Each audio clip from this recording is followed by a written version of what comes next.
इस वीडियो में आज हम डिस्कस करेंगे जो आपका लास्ट ईयर जो पेपर हुआ था डीएसएसपी स्पेशल एजुकेशन का, जो सेकंड पार्ट था, जिसमें स्पेशल एजुकेशन सब्जेक्ट स्पेसिफिक जो क्वेश्चंस आए थे उनमें से कुछ को आज हम डिस्कस करेंगे। अराउंड 30 to 40 क्वेश्चंस आज हम डिस्कस करेंगे और पेपर कोड था 87 यानी जो पेपर आपका 2018 में हुआ था। तो चलिए देखते हैं। फर्स्ट क्वेश्चन है, which of these provide data that is quantitative in nature. इनमें से जो कौन सा डाटा है जो क्वांटिटेटिव है नेचर में। फर्स्ट है इंटरव्यू, सेकंड है सर्वे, थर्ड है फोकस ग्रुप डिस्कशन, फोर्थ है डी है पोस्ट कार्ड। तो इसमें जो आंसर ठीक है आपका वो आंसर है आपका सर्वे। जो सेकंड है सर्वे, ये क्या है आपका एक क्वांटिटेटिव है नेचर में। फिर नेक्स्ट जो क्वेश्चन है उसमें आते हैं, data that includes diaries, written accounts of past events और company reports are also known as. जो डाटा जिसमें इंक्लूड होती हैं, जैसे डायरीज होती हैं, रिटन अकाउंट्स होती हैं पास्ट इवेंट्स की, और company reports are also known as, उनको किस डाटा के रूप में जाना जाता है? प्राइमरी, सेकेंडरी, टर्सरी या क्वार्टनरी। क्वार्टनरी डाटा होता नहीं है, ये तीन तरह के ही होते हैं, प्राइमरी, सेकेंडरी एंड टर्सरी। इनमें से आपको बताना है कि कौन सा इसमें राइट आंसर है। तो इसमें आपका राइट आंसर होगा प्राइमरी डाटा।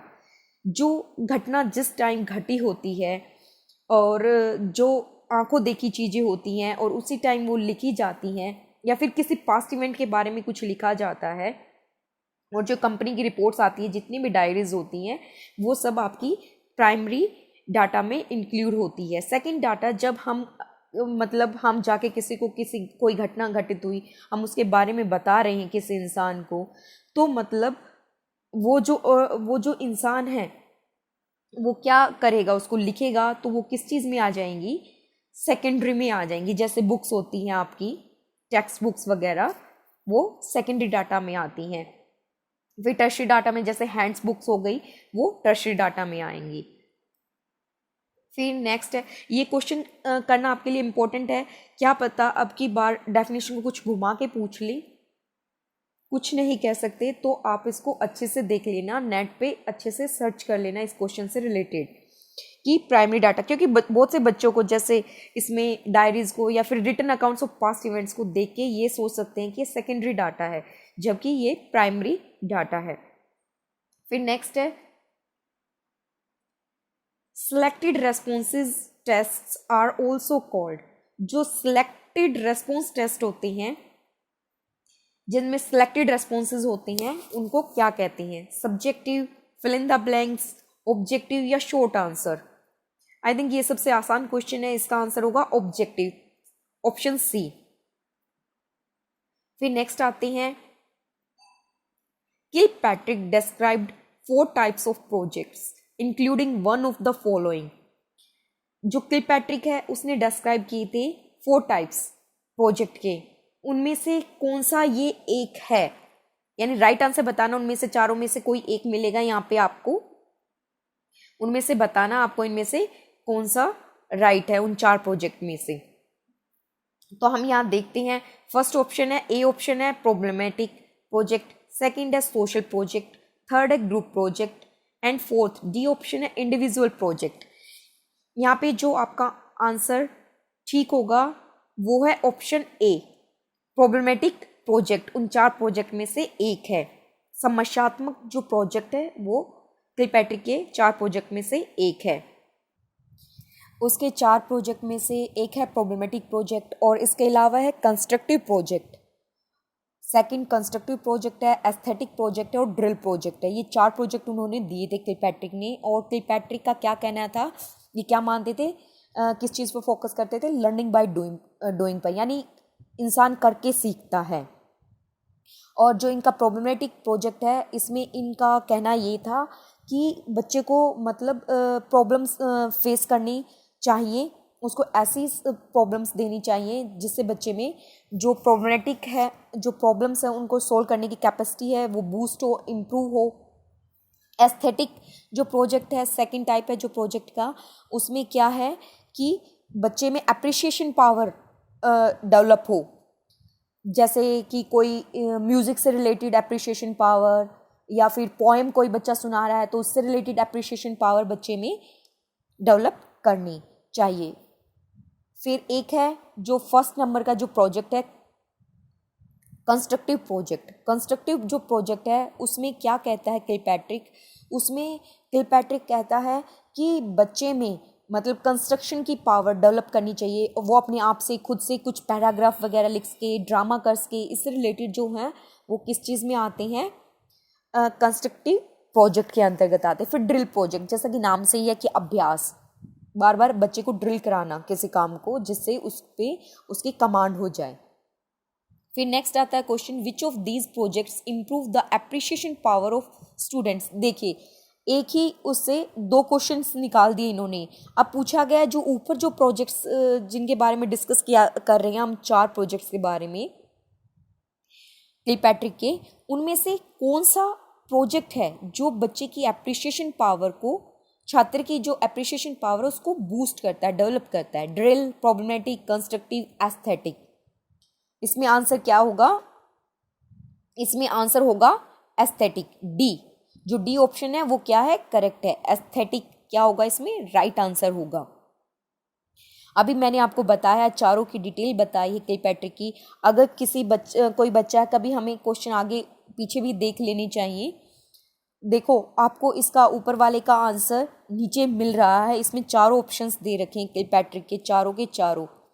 कई बार गलत भी हो सकते हैं, जरूरी नहीं है कि यहाँ पे ड्रिल कंस्ट्रक्टिव ही दें, उसमें से केवल एक ही एस्थेटिक ही दे देते और बाकी वही दे देते, social project, group project.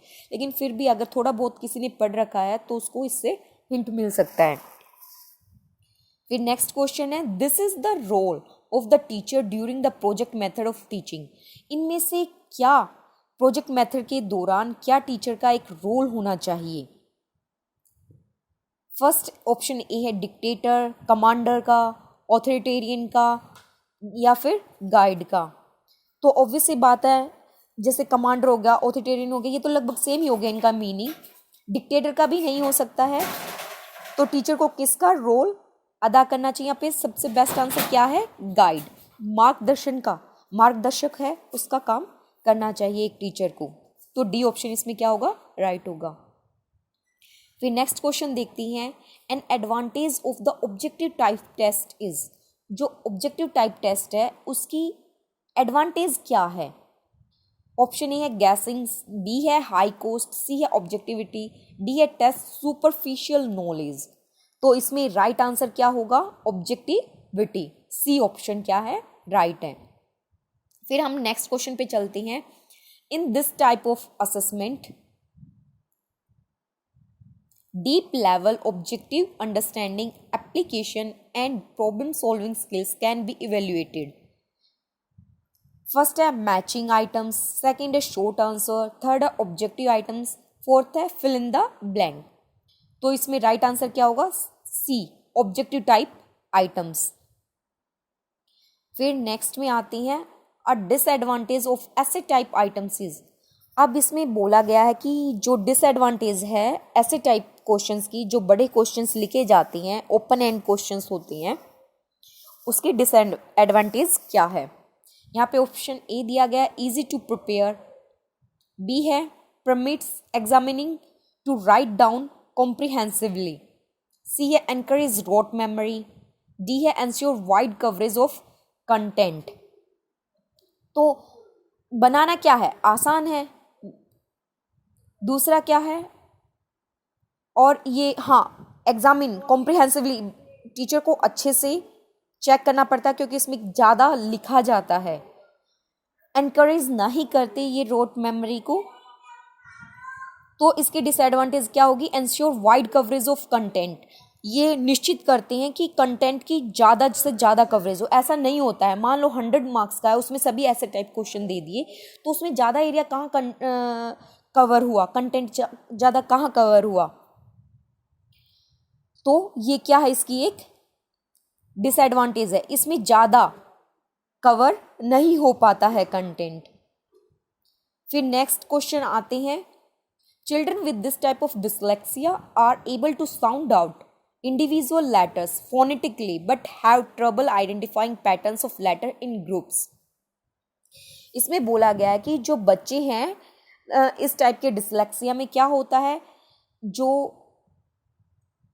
Are to sound out individual letters phonetically, मतलब इंडिविजुअल लेटर को वो फोनेटिकली ठीक बोलेंगी, but have trouble identifying pattern of letters in group, लेकिन जब उनको ग्रुप में रख दिया जाता है तो वह उनके पैटर्न को आइडेंटिफाई करने में कठिनाई महसूस करती हैं।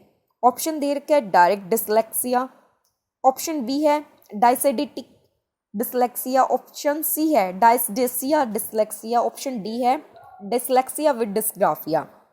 ऑप्शन डी नहीं हो सकता, यहाँ पे डिसलेक्सिया विद डिस्ग्राफिया नहीं है, यहाँ पे लिखने की कोई बात नहीं हो रही है। डिस्ग्राफिया क्या है, राइटिंग से रिलेटेड है, हाँ, बट डिसलेक्सिया क्या, पठन से रिलेटेड है।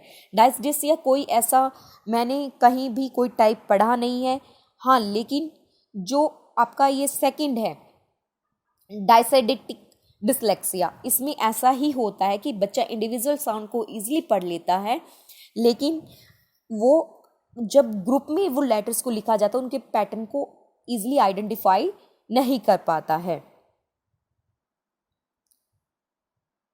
और ये जो डायरेक्ट डिसलेक्सिया है, इसमें क्या होता है कि बच्चा पढ़ तो देगा, अगर उसको पढ़ने के लिए बोल दिया जाए तेज तेज बोल के पढ़ देगा, लेकिन उसको ये समझ में नहीं आएगा कि उसने पढ़ा क्या है, वो उसका मीनिंग अच्छे से नहीं समझ पाता है। और यहाँ पे इस क्वेश्चन का आंसर राइट क्या है, बी ऑप्शन, डायसेडिटिक डिसलेक्सिया। फिर हम नेक्स्ट क्वेश्चन में आते हैं, this approach for multicultural education involve selecting books and activities that celebrate holidays and special events from various culture. यहाँ पर दिया गया है कि जो मल्टीकल्चरल एजुकेशनल अप्रोच है उसमें क्या क्या इन्वॉल्व है, selecting books and activities, books को सिलेक्ट करना, एक्टिविटीज को सिलेक्ट करना, that celebrate holidays and special events from various cultures, मतलब हॉलीडेज कैसे सेलिब्रेट किए जाते हैं या फिर कोई स्पेशल इवेंट है किसी विशेष संस्कृति में कैसे उसको सेलिब्रेट किया जाता है। तो इनमें से वो कौन सा अप्रोच है, the contribution approach, the inner group education approach, the additive approach, the cultural approach.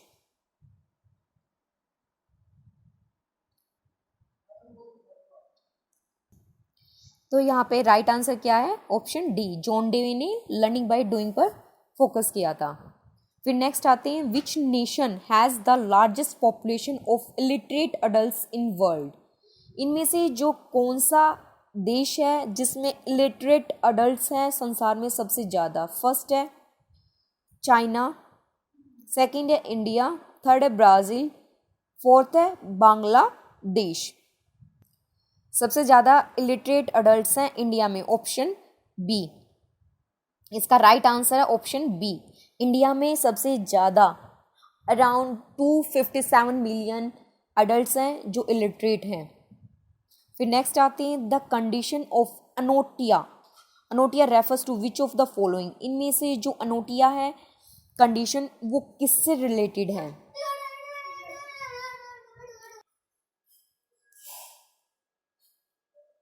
Next question है, इसमें इसका राइट आंसर है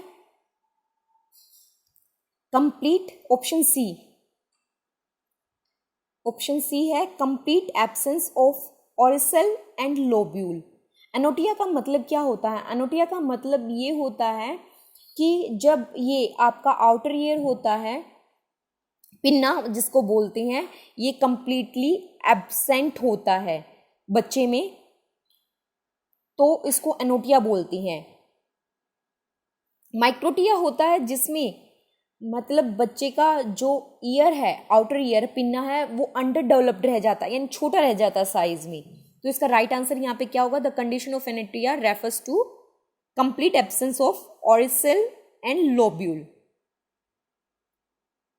फिर नेक्स्ट क्वेश्चन है, the single most frequently reported error in speech production what is severely hearing impaired is, इसमें कहा गया है कि जो single most frequently reported error है स्पीच में प्रोडक्शन में, what is severely hearing impaired is, जो सीवियरली हियरिंग इम्पेयर्ड है। सब्स्टिट्यूशन ऑप्शन ए है, सब्स्टिट्यूशन ऑप्शन बी है, वॉइसिंग ऑप्शन सी है, सीवियर डिस्टोर्शन ऑप्शन डी है, ओमिशन। इसका राइट आंसर होगा option D, omission, omission of phoneme.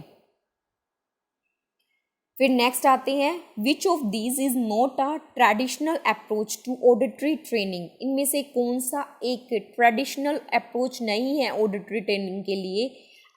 Option A है identification, B है डिस्क्रिमिनेशन, सी है सब्स्टिट्यूशन, डी है डिटेक्शन।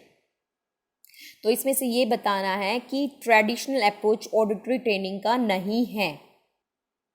तो जो आंसर यहाँ पे गलत है वो है सब्स्टिट्यूशन। सब्स्टिट्यूशन है वो ट्रेडिशनल अप्रोच ऑडिटरी ट्रेनिंग का नहीं है। आइडेंटिफिकेशन एक अप्रोच है ऑडिटरी ट्रेनिंग का ट्रेडिशनल, डिस्क्रिमिनेशन भी है, डिटेक्शन भी है, तो ये तीनों ट्रेडिशनल अप्रोच हैं। सब्स्टिट्यूशन एक ट्रेनिंग अप्रोच नहीं है ऑडिटरी ट्रेनिंग का। फिर नेक्स्ट चलते हैं, which of these options best describe correspondence learning, इनमें से जो कोरस्पोंडेंस लर्निंग होती है उसको कौन अच्छे से डिस्क्राइब करता है। An individualised learning system that allow students to proceed at their own pace. Second है typically it describes non contiguous communication. Option C है uses open learning system, open learning system को यूज करते हैं। Option D है regular classroom contact. Correspondence learning में obvious है regular classroom contact नहीं होता है। यहाँ इसका राइट आंसर होगा typically it describes non contagious communication. आपको पता है जो कॉरस्पॉन्डेंस लर्निंग है उसको डिस्टेंस लर्निंग भी बोलते हैं, और इसका बेस्ट आंसर यहाँ पे है कि इसको नॉन कॉन्टाजियस कम्युनिकेशन के रूप में भी डिस्क्राइब किया जाता है। फिर नेक्स्ट आते हैं, which of these form of education are described by as those offering a measure of flexibility and autonomy to study the programs of their choice when and where they wish and at a pace to suit their circumstance। Distance learning हो गया, correspondence, formal education and open system। यहाँ इसका answer होगा option D, open systems. जो open system होते हैं education की जो फॉर्म होती है वो जो स्टूडेंट है उसको ऑफर करती है, उसकी इस ओपन सिस्टम में फ्लेक्सिबिलिटी होती है, तो और साथ ही साथ ऑटोनॉमी होती है जो बच्चे को बच्चे की चॉइस के अकॉर्डिंग प्रोग्राम प्रोवाइड कराती है, उसके अकॉर्डिंग कहाँ पर और किस समय उसको जो टाइम चाहिए है सूट करता है उसके अकॉर्डिंग उसको प्रोग्राम्स प्रोवाइड कराती है। तो यहाँ पे ये आंसर होगा डी, ओपन सिस्टम्स। नेक्स्ट आते हैं, which of the following can be used as a screening criteria to rule out mental retardation in young children.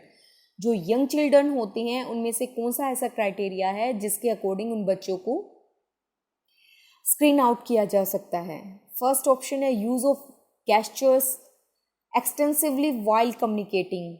Option B है one eye moves differently from the other. Option C है squinting. Option D है can't hold the head steadily, यानी स्थिर रूप से अपने सिर को एक तरह से होल्ड नहीं कर पाता है बच्चा। और स्क्विंटिंग में मतलब क्या होता है, आंखें जो हैं उनसे रिलेटेड कंडीशन है ये। यहाँ पे आंसर होगा can't hold the hand steadily. ये 3 वर्ष से कम आयु के बच्चों में बात कही गई है। जो शिशु होते हैं उसमें बच्चा अगर अच्छे से अपना सिर को पर कंट्रोल नहीं रख पाता है तो उसको एज अ जो स्क्रीनिंग क्राइटेरिया है उसके रूप में उसको लिया जा सकता है। जेस्चर से रिलेटेड किसी स्क्रीनिंग मॉड्यूल में बात नहीं की गई है यंग चिल्ड्रन से रिलेटेड। और जो 3 से 7 साल तक के बीच के बच्चे हैं या 6 साल तक के बीच के, उनमें आंखों से या सुनने से संबंधित कोई दिक्कत है तो उनको भी स्क्रीनिंग के उसमें लिया जा सकता है क्राइटेरिया के रूप में।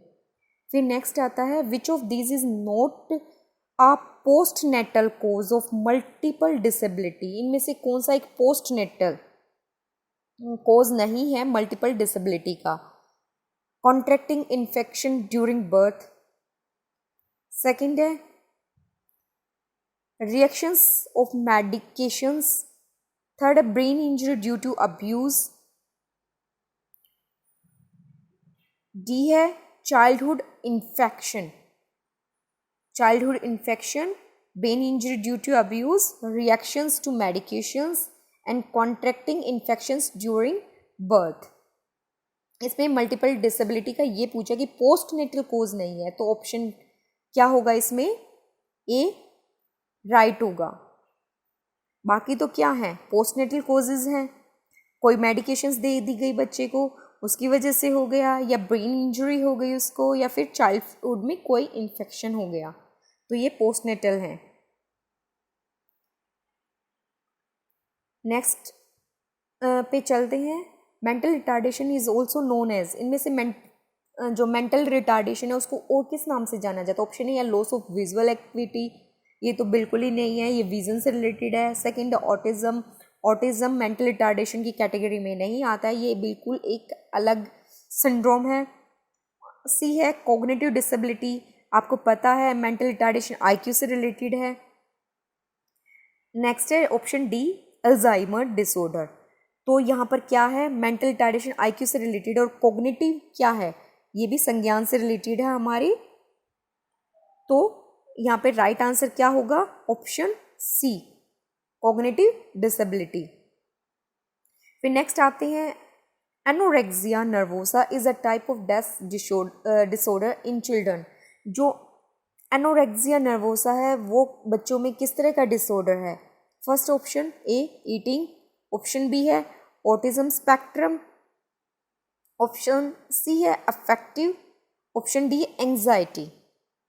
तो इनमें से राइट आंसर क्या होगा, ऑप्शन ए, ये एक ईटिंग डिसऑर्डर है।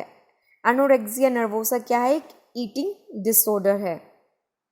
आपको ये इस तरह के जितने भी डिसऑर्डर्स हैं और कुछ ऐसी टर्म्स हैं वो आपको अच्छे से याद करनी है, प्रिपेयर करनी है, आपके एग्जाम में बिल्कुल पूछी जा सकती है।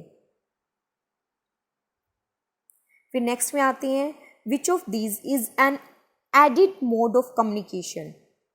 इनमें से कौन सा एक एडिड मोड है कम्युनिकेशन का। ऑप्शन ए गेस्चरिंग, बी है ड्राइंग, सी है फेशियल एक्सप्रेशन, ऑप्शन डी है साइन। तो आपको इसमें से बताना है एडिड मोड कम्युनिकेशन का क्या है। यहाँ इसका आंसर होगा ड्राइंग, बी ऑप्शन है ड्राइंग। ये क्या है, एक added communication mode of communication है, जबकि साइन क्या है, एक नॉन एडिड कम्युनिकेशन मोड है। फिर नेक्स्ट आता है which of these is also known as voice disorders. Voice disorders, first option है articulation, second option fluency, third है रेजोनेंस, डी है लैंग्वेज।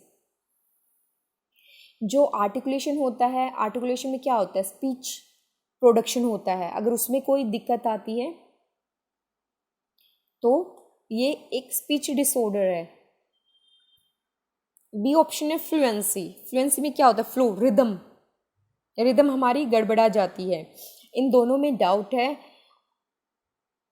और दोनों को ही स्पीच और कई जगह वॉइस डिसऑर्डर को सेम बताया गया है। तो उसमें अगर वॉइस ऑर्डर की डेफिनेशन देखें तो उसमें कहा गया है कि अगर जो हमारी वॉइस है उसकी जैसे पिच है, टोन है, उसमें अगर गड़बड़ आ जाती है तो वो एक वॉइस डिसऑर्डर होता है। तो फ्लुएंसी में भी क्या होता है, रिदम ही अगर हमारी जो फ्लुएंसी है वो गड़बड़ा जाती है, रिदम, उसका जो फ्लो है वो टूट जाता है, तो वो क्या होगा, एक वॉइस डिसऑर्डर ही होगा। तो इसका आंसर होगा बी, फ्लुएंसी। क्या आंसर होगा इसका? B, fluency. नेक्स्ट में आते हैं, stuttering is a type of disorder. Stuttering किस टाइप का डिसऑर्डर है? ऑप्शन ए है डिसकॉन्टिन्यूस साउंड, ऑप्शन बी है रेजोनेंस, ऑप्शन सी है वॉइस, ऑप्शन डी है फ्लुएंसी। इसका राइट आंसर है यहाँ पर ऑप्शन डी। स्टटरिंग क्या है? एक फ्लुएंसी डिसऑर्डर है। ऑप्शन डी यहाँ पे राइट है। नेक्स्ट आते हैं, a philosophy of learning that only focuses on objectivity observable behaviour is known as. ऐसी फिलोसफी लर्निंग की जो कि केवल फोकस करती है objectivity observable behaviour is known as. तो इसका आंसर क्या होगा यहाँ पे? Right, option C, behaviourism. व्यवहारवाद होता है उस पर। नेक्स्ट आते हैं, which of these form of assessment provide feedback and information while learning is taking place. इनमें से कौन सी है जो कि आपको रिजल्ट तभी बता देती है, फीडबैक तभी प्रोवाइड कर देती है जबकि लर्निंग चल रही होती है? ऑप्शन ए है फॉर्मेटिव, बी है सुमेटिव, सी है डायग्नोस्टिक, डी है फाइनल एग्जामिनेशन। जो फॉर्मेटिव असेसमेंट होती है वो आपको जब लर्निंग चल रही होती है तभी आपको फीडबैक प्रोवाइड करती है। तो इसका आंसर क्या होगा? Option A. आज के लिए इतना ही काफ़ी है। जो बाकी क्वेश्चंस बच गए हैं उनमें से कुछ को जो विजुअल इम्पेयरमेंट से रिलेटेड हैं उनको मैं आपको पहले भी एक वीडियो में स्पेशल विजुअल इम्पेयरमेंट के नाम से MCQs हैं उसमें मैं करा भी चुकी हूँ, इसलिए मैंने उनको इनमें इंक्लूड नहीं किया है, बट मैं उनको नेक्स्ट वीडियो में इंक्लूड कर दूँगी। Thanks for watching and don't forget to like, subscribe and share my video.